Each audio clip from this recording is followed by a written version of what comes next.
Le 3 juin 1932 paraissait dans l'Action française la critique de François Vuneuil du film allemand Le Capitaine de Köpenick, Der Hauptmann von Köpenick, texte intégral.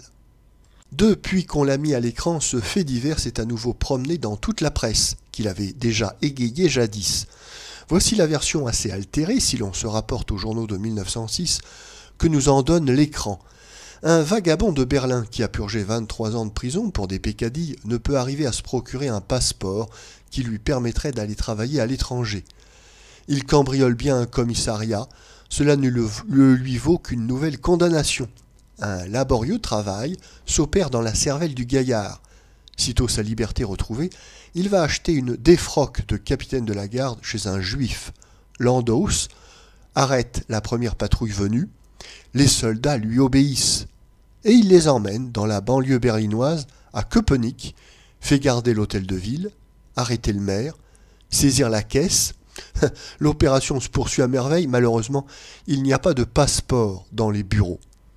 Le capitaine en est pour ses frais, congédie ses soldats et se remet en civil. La farce est divulguée.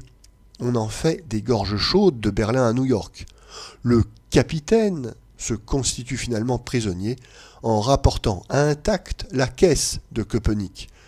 La police indulgente et amusée lui fait grâce et lui accorde son passeport. On voudrait pouvoir rire franchement de cette satire prudente, mais assez spirituelle pour un metteur en scène d'outre-Rhin, du culte fanatique des Allemands pour l'uniforme. Nous ne pouvons, hélas, trouver qu'un goût d'ironie bien amer à ce film, proposé à notre divertissement dans la même semaine où les Germains, en attendant Pie, choisissent pour chef des reîtres poméraniens, des hobereaux de Silésie. Nous voulons bien croire que l'auteur du Capitaine de Köpenick, M. Oswald, est affecté par les victoires hitlériennes. Mais son film vient bien mal à propos, et pour lui refuser tout crédit, il suffit d'avoir passé 8 jours dans l'Allemagne d'après-guerre.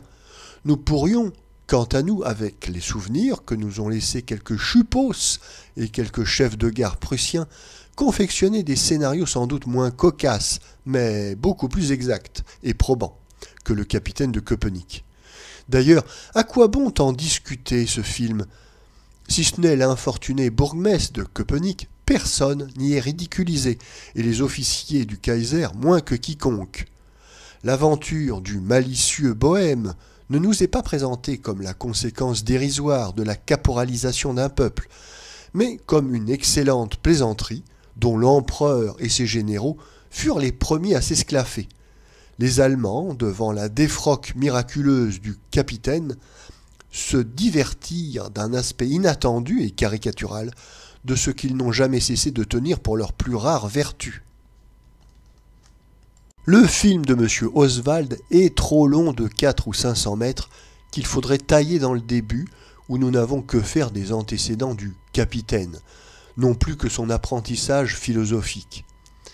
Dès l'instant où il apparaît dans son manteau fripé d'officier, discrètement attentif à son sabre et ses éperons, les images se remplissent d'humour, grâce surtout à la composition parfaite de l'excellent acteur Max Adalbert, vieux truand à la fois candide et rusé, derrière ses moustaches pendantes et qui indique admirablement la prudence résolue du personnage.